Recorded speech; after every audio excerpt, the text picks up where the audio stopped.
مورخوں نے مختلف حوالوں سے رائے دی ہے کہ مرتدین نے اپنے عزائم اور مقاصد میں شکست کھائی تو ان میں سے بہت سے تائب ہو کر سچے دل سے مسلمان ہو گئے تھے۔ جن کو غلام بنا لیا گیا تھا وہ مسلمانوں کے حسن سلوک سے متاثر ہو کر ان کے وفادار ہو گئے تھے۔ حضرت عمر رضی اللہ عنہ بن الخطاب نے جب دیکھا کہ لوگ مثنہ بن حارثہ کے ساتھ محاذم پر جانے کے لیے تیار نہیں ہو رہے تو انہوں نے اس توقع پر مرتدین کے غلام آزاد کرنے کا حکم دیا تھا کہ وہ خوش ہو جائیں گے، اور ان میں سے جنہوں نے اسلام قبول کر لیا ہے وہ دعوت جہاد قبول کر کے عراق اور شام کے محاذم پر چلے جائیں گے۔ بعض مبصروں نے لکھا ہے کہ حضرت عمر رضی اللہ عنہ نے کہا تھا کہ مسلمانوں میں غلام رکھنے کی رسم نہیں ہونی چاہیے۔ انہوں نے یہ بھی کہا تھا کہ اللہ نے انسان کو آزاد پیدا کیا ہے۔ حضرت عمر رضی اللہ عنہ نے صرف اس لیے ان غلاموں کو آزاد کرنے کا حکم دیا تھا کہ مسلمانوں میں غلامی کا رواج پکا نہ ہو جائے، اور دوسرے اس لیے کہ انسان کا غلام نہ رہے۔ لوگ اس حکم پر اعتراض کر رہے تھے۔ عمر رضی اللہ عنہ کی جو درشتی مشہور تھی وہ اود کر آئی۔ انہوں نے کہا، عرب کی مثال ایک اونٹ کی سی ہے جسے نکیل پڑی ہوئی ہے اور وہ اپنے ساربان کے پیچھے پیچھے چلتا ہے۔ یہ دیکھنا ساربان کا فرض ہے کہ وہ اونٹ کو کس طرف لے جاتا ہے۔ رب کعبہ کی قسم، میں عربوں کو راہ راست پر لا کے چھوڑوں گا۔ مثنہ بن حارثہ نے کسی طرح محسوس کر لیا کہ لوگ فارس کی جنگی طاقت سے خائف ہیں۔ کسی قبیلے کے سردار نے اس خوف کا اظہار بھی کر دیا۔ ہمارے پاس اتنی طاقت نہیں کہ ہم فارس پر حملہ کریں۔ اس سردار نے کہا، فارس کی جنگی طاقت کو کبھی میدان جنگ میں دیکھیں پھر بات کریں۔ مثنہ بن حارثہ سے رہا نہ گیا، وہ اٹھ کھڑا ہوا۔ اس نے یہ بھی نہ دیکھا کہ خلیفہ لوگوں سے مخاطب ہیں۔ اے لوگو، مثنہ نے بڑی ہی بلند آواز میں کہا، وہ کون سا فارس ہے جس کا خوف تمہارے دلوں میں بیٹھ گیا ہے؟ کیا تم نہیں جانتے کہ ہم فارس کی جنگی طاقت سے ٹکر لے چکے ہیں؟ ہم نے فارس کے باہر اس کی سلطنت کے ایک بہترین حصے پر قبضہ کر لیا ہے۔ ہم فارسیوں کو کئی لڑائیوں میں شکست دے چکے ہیں۔ ہم نے بابل کے کھنڈرات میں فارسیوں کو شکست دی ہے، لیکن مشکل یہ پیش آ گئی ہے کہ فارس کے بادشاہ نے اپنی ہاری ہوئی فوج کے لیے کمک بھیج دی ہے، مگر ہم کمک سے محروم ہیں۔ کیا تم یہ بھی نہیں کر سکتے کہ جو مجاہدین شہید ہو گئے ہیں ان کی کمی پوری کر دو؟ تمہارے دل اتنے پتھر کیوں ہو گئے ہیں کہ جو اللہ کی راہ میں کفر کے خاتمے کے لیے لڑتے ہوئے زخمیوں سے چھلنی ہو کر بیکار ہو گئے ہیں؟ ان کی خالی جگہ پر نہیں کرتے۔ خدا کی قسم، مسلمان کسی سے کبھی نہیں ڈرے۔ میں محاذ سے آیا ہوں، نفری کی کمی کی وجہ سے ہم قلعہ بند ہو گئے ہیں۔ ہم اپنے دفاع میں لڑ سکتے ہیں، قلعے سے نکل کر پیش قدمی نہیں کر سکتے۔ کیا تم اس دن کے انتظار میں ہو جس دن تمہارے بھائی اور تمہارے بیٹے محاذ سے بھاگ کر آئیں گے اور تمہیں آ کر بتائیں گے کہ وہ اپنے ساتھیوں کی لاشیں اور تڑپتے کراہتے ہوئے زخمی میدان میں چھوڑ آئے ہیں اور وہ فارسیوں کے گھوڑے تلے روندے جا رہے ہیں؟ مجمع پر سناٹا طاری ہو گیا۔ حضرت عمر رضی اللہ عنہ لوگوں کے چہروں سے ان کے تاثرات اور رد عمل معلوم کرنے کی کوشش کر رہے تھے۔ مثنہ بولتا جا رہا تھا اور لوگوں کے چہروں کے تاثرات بدلتے جا رہے تھے۔ پھر لوگوں میں بے چینی دیکھنے میں آئی۔ عمر رضی اللہ عنہ نے بھانپ لیا کہ لوگوں میں جذبہ بیدار ہو رہا ہے اور انہوں نے مثنہ کا اثر قبول کر لیا ہے۔ حضرت عمر رضی اللہ عنہ بن الخطاب اٹھ کھڑے ہوئے۔ مثنہ بیٹھ گیا۔ اے ایمان والو، حضرت عمر رضی اللہ عنہ نے کہا، کیا تم حجاز میں ہی قید ہو کے بیٹھ جانا چاہتے ہو؟ کیا وہ لوگ تم میں سے نہیں جو اپنے گھر بار چھوڑ کر کہاں سے کہاں جا پہنچے ہیں؟ وہ اس سرزمین پر پھیل جانے کو گئے ہیں جس کا وعدہ اللہ نے اپنی کتاب میں کیا ہے کہ وہ تمہیں اس کا وارث بنائے گا۔ اللہ تمہارے دین کو بے دین لوگوں کے دلوں پر غالب کرے گا۔ اللہ اپنے دین کے پیروکاروں کو دوسری قوموں کی میراث عطا کرنے والا ہے۔ خدا کی قسم، تم اللہ کے وعدوں سے بھاگ رہے ہو یا فارسیوں کی ہیبت تم پر طاری ہو گئی ہے؟ کیا تم میں اللہ کے معبود ہونے کی شہادت دینے والا کوئی نہیں رہا؟ کیا تم باطل سے ڈرتے ہو اس لیے حق کی تلوار کو بے نیام نہیں کرتے؟ لوگوں میں خسر پھسر سنائی دینے لگی جو بلند ہوتے ہوتے اونچی آوازوں کی صورت اختیار کر گئی۔ پھر یہ آوازیں ایک آواز میں سمٹ گئیں۔ خدا کی قسم، ہم نے رسول اللہ صلی اللہ علیہ وآلہ وسلم کے دکھائے ہوئے راستے پر چل کر اللہ کے دین کو سربلند کیا اور اسے عرب کی سرحدوں سے باہر لے جا کر پھیلایا۔ وہ کون سی قوم تھی کہ جس نے ہمیں للکارا اور ہم نے اسے نیچا نہیں دکھایا؟ رسول اللہ صلی اللہ علیہ وآلہ وسلم ہم سے جدا ہو گئے تو ہم نے خلیفہ ابو بکر رضی اللہ عنہ کی قیادت قبول کی اور ہر حال میں ان کے ساتھ رہے۔ اللہ نے ہماری مدد کی۔ ہم میں سے کسی پر کبھی یہ کیفیت طاری نہیں ہوئی تھی جو آج ہو گئی ہے۔ ہمیں کیا ہو گیا ہے کہ اپنے خلیفہ عمر رضی اللہ عنہ کی دعوت جہاد پر خاموش بیٹھے ہیں؟ یہ آواز ابو عبید بن مسعود بن عمر الثقفی کی تھی۔ میں مثنہ بن حارثہ کے ساتھ جاؤں گا۔ ابو عبید بن مسعود رضی اللہ عنہ نے کہا، اور میں بھی۔ ایک صحابی سلیت رضی اللہ عنہ بن قیس نے اٹھ کر کہا، اور اس کے بعد لبیک لبیک کی آوازیں بلند ہونے لگیں۔ محاذ پر جانے والوں کی تعداد 1000 تک پہنچ گئی۔ حضرت عمر رضی اللہ عنہ کا چہرہ خوشی سے تمتمانے لگا۔ مورخ لکھتے ہیں کہ جہاد پر جانے والے یہ تمام رضاکار مدینہ کے رہنے والے تھے۔ ایک عجیب سوال پیدا ہو گیا۔ خلیفۃ الرسول ایک سرکردہ مدنی نے اٹھ کر کہا، کیا آپ دیکھ نہیں رہے کہ محاذ پر جانے والوں میں اکثریت مدینہ کے انصار اور مہاجرین کی ہے؟ میں دیکھ رہا ہوں۔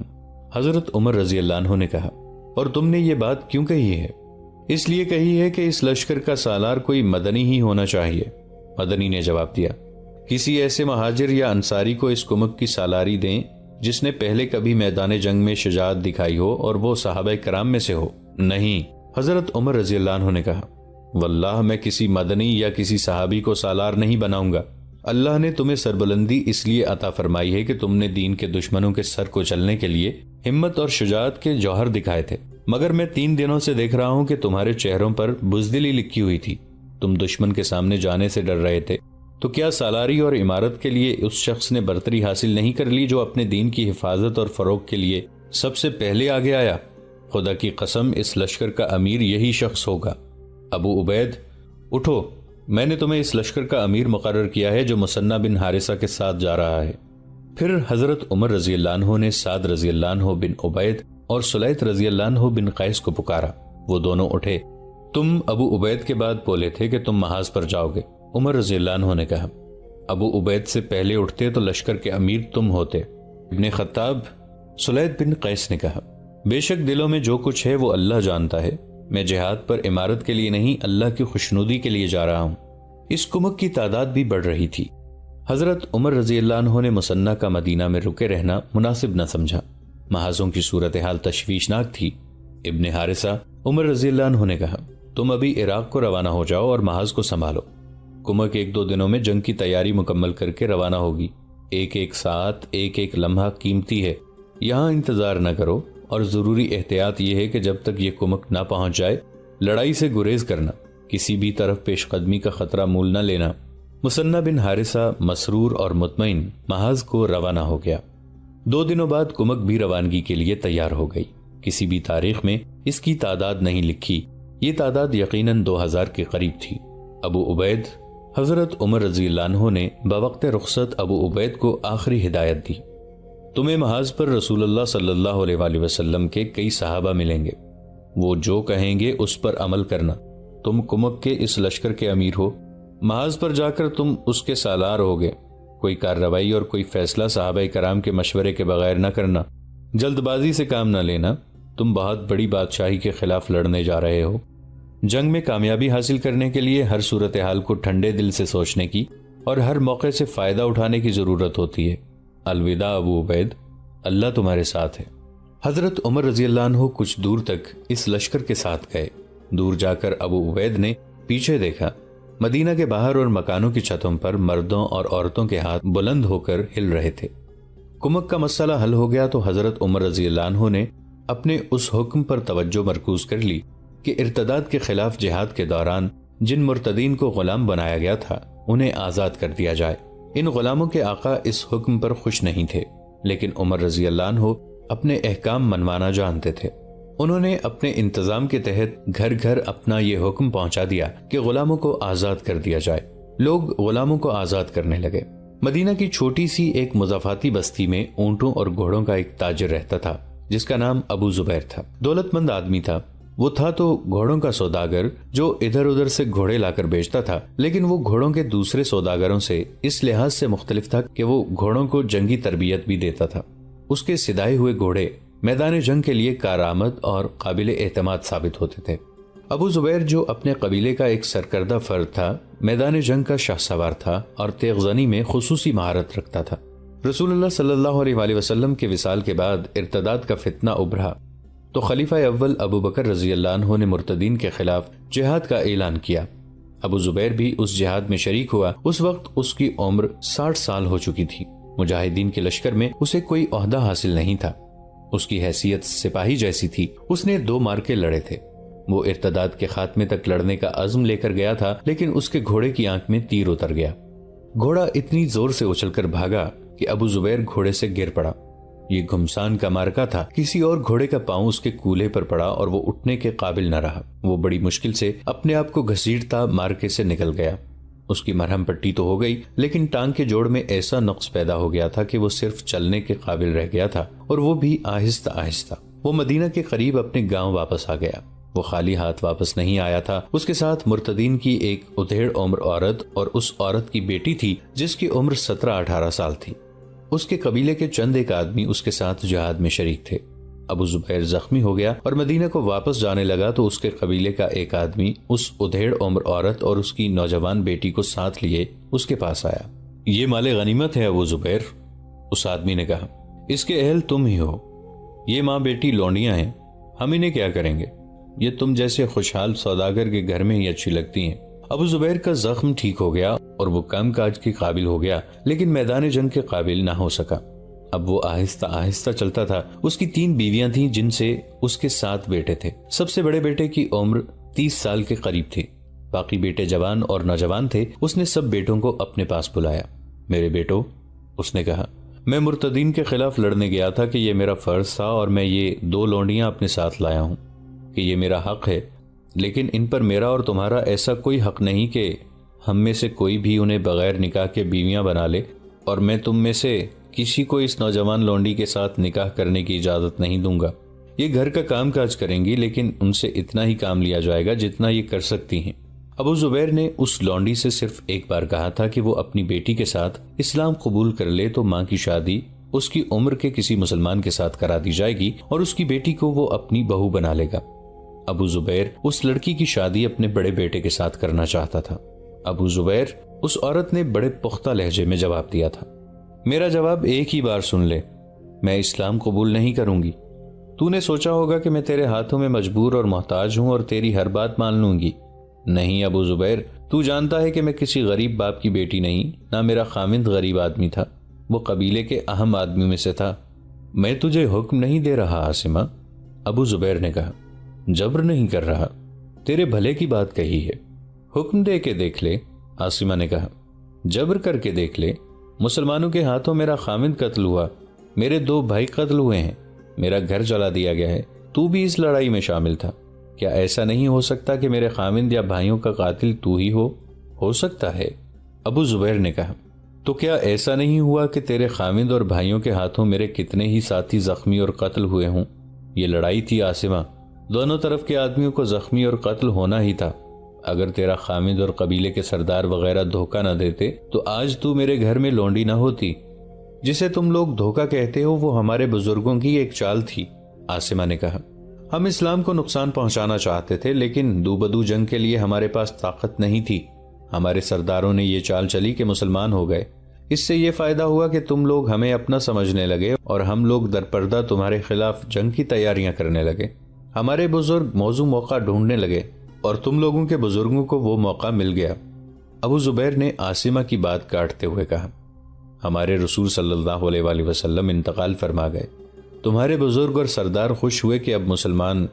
ہاں ابو زبیر، عاصمہ درمیان میں بول پڑی، تو ٹھیک کہتا ہے، تم لوگ جیت گئے، لیکن میں اسلام قبول نہیں کروں گی، اپنے دشمن کا مذہب قبول نہیں کروں گی۔ میں تیری لونڈی ہوں، میری بیٹی تیری لونڈی ہے، ہم دونوں سے تجھے کوئی شکایت نہیں ہوگی، تیری کسی بیوی کو کوئی شکایت نہیں ہوگی، اور تجھے اس گھر کے کسی فرد سے کوئی شکایت نہیں ہوگی۔ ابو زبیر نے کہا، میرا کوئی بیٹا تیری اتنی خوبصورت بیٹی کو میلی آنکھ سے نہیں دیکھے گا۔ تیری شادی نہیں ہوئی تو کوئی فرق نہیں پڑے گا، تیری بیٹی کی شادی ہو جانی چاہیے۔ شادی کے لیے میں اسے مسلمان نہیں ہونے دوں گی۔ عاصمہ نے کہا، میں لڑکی کے باپ کے قاتلوں کو لڑکی نہیں دوں گی۔ ابو زبیر دیندار مسلمان تھا، وہ اس ماں بیٹی کے ساتھ اسلامی اصولوں کے مطابق سلوک کر رہا تھا۔ اس نے عاصمہ کی تنزیہ اور جلی کٹی باتوں پر کسی الٹے پلٹے رد عمل کا اظہار نہ کیا۔ یہ ان دنوں کی بات ہے جب عاصمہ اور اس کی بیٹی کو یہاں آئے ہوئے ابھی چند دن ہی ہوئے تھے۔ اس کے بعد ابو زبیر نے اسے اسلام قبول کرنے کے لیے کبھی نہ کہا۔ عاصمہ کو ابو زبیر کے گھر آئے ہوئے 2-3 مہینے گزر گئے تھے۔ وہ ایک روز کسی کام سے استبل میں گئی تو ابو زبیر ایک آدمی کو گھوڑے دکھا رہا تھا۔